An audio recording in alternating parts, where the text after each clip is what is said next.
28-30 collapse. The score alone became a cultural reference point, a shorthand for disaster, and the moment it happened, football fans everywhere knew they were witnessing a collapse that felt impossible. Atlanta had shredded New England through the air and on the ground, turning every drive into a highlight. Matt Ryan looked unstoppable, and the Falcons' defense swarmed Tom Brady like they had cracked the code to football itself. But momentum flipped fast, and it did not just shift, it avalanched. Missed blocks, brutal sacks, questionable play calls, and a defense that ran out of gas all combined in a meltdown that spiraled quicker than anyone could process. Brady kept slicing, the Patriots kept climbing, and suddenly the impossible became inevitable. By overtime, everyone watching already knew what was coming next, and Atlanta could only sit in disbelief as history swallowed them whole. And what follows next gets even tougher to watch. The no call. The Superdome was shaking as New Orleans marched toward another Super Bowl, and everything felt aligned for Drew Brees to finish the drive that would define his legacy. Then the play happened.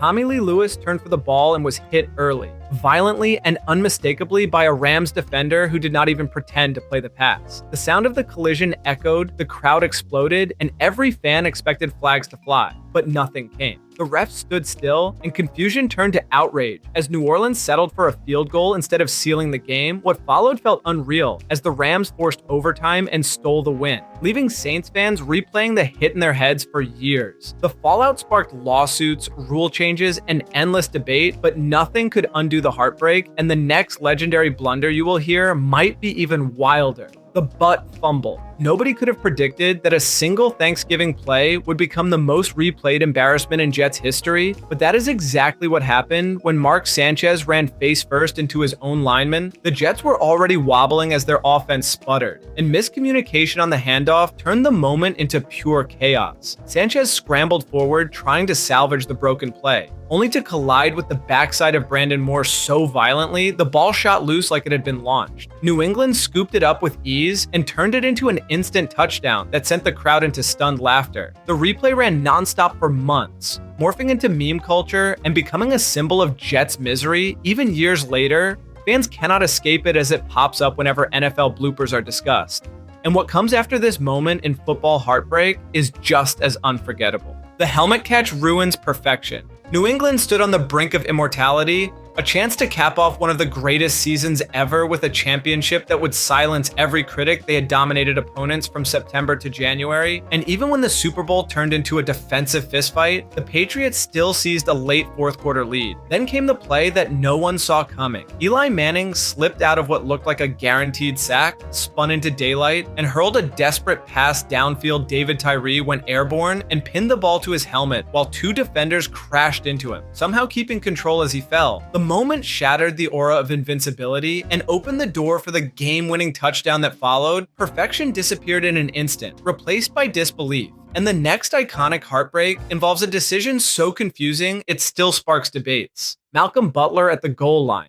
Seattle had marched down the field with a chance to win back-to-back championships, and when Jermaine Kearse made a juggling miracle catch, it felt like destiny. The Seahawks lined up at the 1-yard line with a timeout in their pocket and the most feared short yardage runner in football. Everyone expected the ball to go to Marshawn Lynch, and even Patriots defenders admitted later they were bracing for impact. Instead, the Seahawks shocked the world. Russell Wilson dropped back for a quick slant, and rookie Malcolm Butler exploded toward the route with perfect timing, undercutting the throw and snatching the ball before anyone understood what happened. The interception ended the game instantly, leaving Seattle stunned and fans everywhere wondering why the league's most powerful runner watched from the backfield. And just when you think heartbreak cannot get worse, the next chapter proves otherwise. Wide right, Buffalo had fought through a bruising defensive battle and found themselves with one kick to win the championship that had eluded them for years. Scott Norwood trotted onto the field with the hopes of an entire city on his shoulders. Needing a long but makeable field goal to rewrite the franchise's legacy, the stadium fell silent as the ball was snapped, the hold was clean, and Norwood launched the kick with everything he had. For a moment, it looked true, but the ball drifted just inches outside the upright and the dream evaporated in real time. Bills players collapsed. Fans stared in disbelief, and the phrase wide right became a permanent part of NFL language. It was only the beginning of Buffalo's painful run of heartbreaks, but this one hit the deepest because it was so close to perfection, and what follows next is a finish that came even closer. 1 yard short. The Titans had clawed back from a massive deficit and were seconds away from completing one of the most dramatic Super Bowl comebacks the league had ever seen. Steve McNair delivered heroic throws, broke tackles, and willed the offense down the field until Tennessee stood just outside the end zone. With time for one final shot, Kevin Dyson caught the slant perfectly in stride and lunged forward with everything his body had left, stretching the ball toward the goal line as the clock hit 0. But Mike Jones wrapped him up and dragged him down inches short, cementing an ending so iconic it became a frozen image in football history. The desperation stretch, the heartbreak, and the brutal finality all hit at once. Fans could only sit stunned, knowing how close they had come, and the next devastating moment helped launch an era that changed the NFL forever: the catch. Dallas had built a powerhouse, and with another Super Bowl in reach, they just needed one more defensive stop against a young Joe Montana, who was still years from becoming a legend. San Francisco faced the pressure of history, and Montana drifted right, looking for any sliver of space before lofting a high floating pass into the back of the end zone. Dwight Clark leapt higher than anyone could have imagined, snagged the ball with his fingertips, and came down in bounds to give the 49ers a lead that shocked the league. The play instantly became known as the catch, a moment that symbolized the rise of a dynasty and the fading of another. Dallas fans watched their era slip away in a single leap, and the rivalry changed forever. But the next chapter introduces heartbreak, defined by pure unpredictability, where even perfection failed at the worst possible time: the Double Doink. Chicago had fought through a season defined by a ferocious defense and just needed one clean field goal to survive the wildcard round. Soldier Field held its breath as Cody Parkey lined up for what should have been a routine kick, the kind of moment kickers dream of when picturing their contributions.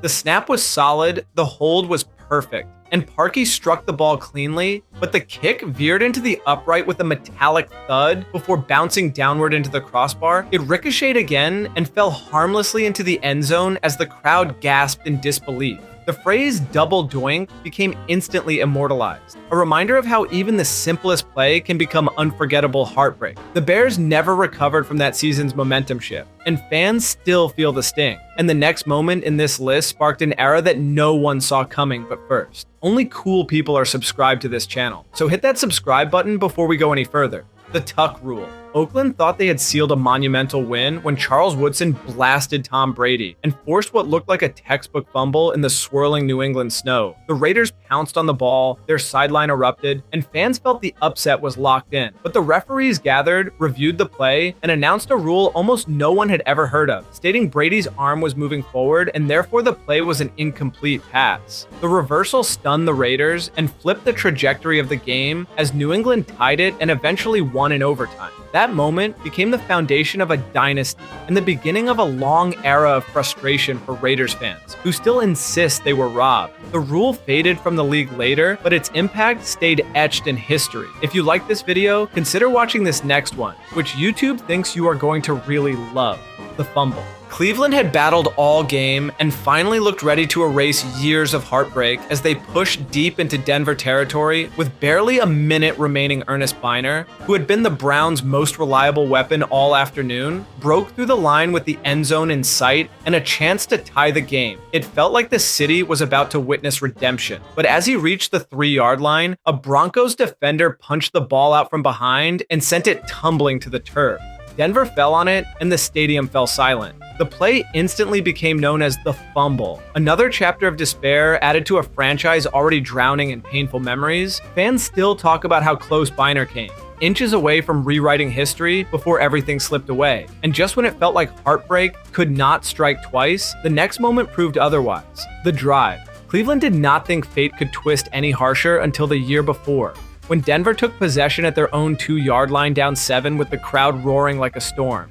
John Elway stood in his own end zone with 5 minutes on the clock, needing a miracle that no one could reasonably expect. But play after play, he chipped away at the field, hitting tight windows, scrambling past defenders, and converting impossible third downs that drained the stadium's energy. The momentum swing grew heavier with every snap until Elway fired the tying touchdown that stunned an entire city. Overtime ended with Denver kicking the game winner, and Browns fans were left replaying the entire collapse in disbelief. The drive became one of football's most iconic heartbreaks, a moment so mythical it redefined a rivalry. And what followed next is the kind of devastation that hit an entire franchise built on precision. The Gary Anderson miss, Minnesota had crafted one of the most explosive offenses the league had ever seen, breaking scoring records with Randall Cunningham, Chris Carter, and rookie Randy Moss torching defenses. They entered the NFC Championship with swagger, backed by a crowd that felt destiny finally leaning their way. Leading late in the game, the Vikings sent out Gary Anderson, who had not missed a single kick all season, for a field goal that would have essentially sealed the win. The moment felt automatic, almost guaranteed, until the ball sailed left and stunned everyone watching. The miss opened the door for Atlanta's comeback, and the Falcons seized every opportunity as overtime delivered a dagger no one in Minnesota saw coming. What should have been a coronation instantly transformed into regret. Fans still remember the silence that followed, and the next heartbreak features a moment that flipped a championship in a single fingertip grab: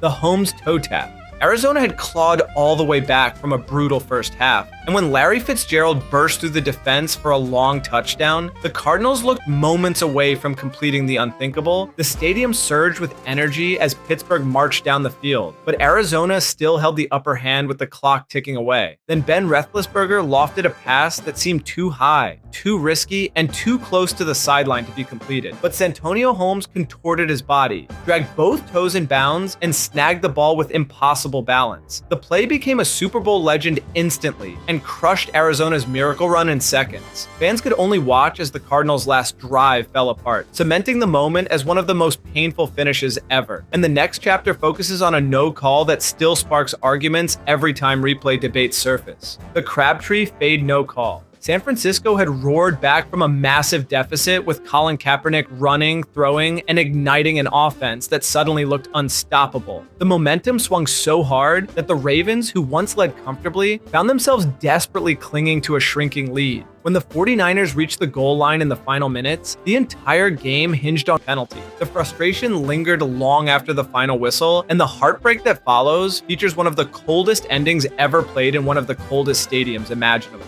the 2007 Lambeau Interception. Green Bay braced for a classic as freezing air cut through Lambeau Field during the NFC Championship, and fans believed Favre would deliver another legendary postseason moment. The game, played in brutal temperatures, turned into a back-and-forth struggle where neither team could gain full control. Yet even with missed kicks and shifting momentum, the Packers found themselves in overtime with the ball and their veteran quarterback ready to write his storybook ending. Instead, Favre's first throw of the extra period sailed outside, landing directly in the hands of a Giants defender and sucking the life out of the home crowd instantly. The interception set up the game-winning kick and abruptly ended what many thought would be a final magical run. Green Bay was left with a sense of unfinished business. And what comes next is a story about a legend who reached the summit once, but never again. The Marino Letdown. Miami fans spent the season watching Dan Marino turn defenses inside out with a record-breaking passing attack that seemed unstoppable. The Dolphins entered the championship matchup with expectations sky high, and the early lead suggested they were ready to crown Marino with a title that matched his numbers. But once San Francisco woke up, the game flipped sharply as Joe Montana and the 49ers dismantled Miami's defense at a pace that stunned the crowd. Marino kept firing, but the pressure mounted and drives stalled as the gap widened. What started as a promising shootout turned into a one-sided unraveling, leaving the Dolphins watching the trophy drift out of reach. Marino would never return to the league's biggest stage, making this moment burn even deeper. And the heartbreak that follows next focuses on a franchise that reached a historic low no fan base wants to experience firsthand: the 0-16 season. Detroit fans endured years of frustration, but nothing prepared them for the season where every Sunday delivered another blow. The Lions rotated quarterbacks as injuries and inconsistency tore through the roster, and each week the offense struggled to find rhythm while the defense surrendered leads before halftime. Close games slipped away, blowouts became routine, and coaching decisions drew criticism as the losses piled up. The moment Dan Orlovsky unknowingly ran out of the back of his own end zone for a safety captured the season's chaos perfectly. Fans kept hoping for a single victory to break the tension, but it never came. By the end of December, Detroit had completed the first winless season in modern NFL history, leaving supporters exhausted, embarrassed, and desperate for a reset. And the next heartbreak on this list shows how even seasoned professionals can unravel under the highest stakes imaginable: the Bengals Meltdown. Cincinnati had spent decades craving a playoff win, and when they surged back late against Pittsburgh, it felt like the curse was finally breaking. Jeremy Hill's touchdown put them ahead, and the stadium exploded with the kind of energy that felt ready to burst. Moments later, a crucial interception seemed to seal the victory, pushing fans to the edge of celebration. Then chaos erupted. Hill fumbled on the very next snap, giving Pittsburgh a second life. As emotions boiled over, Fontaz Burfict delivered a hit that drew a massive penalty, and Pac-Man Jones followed with another flag. Seconds later, the Steelers suddenly had all the yardage they needed to kick the winner, and Cincinnati watched the victory evaporate in real time. It was one of the most self-inflicted collapses in playoff history, and what comes next features a championship thrown away by the most untimely interceptions imaginable: the O'Donnell Interceptions.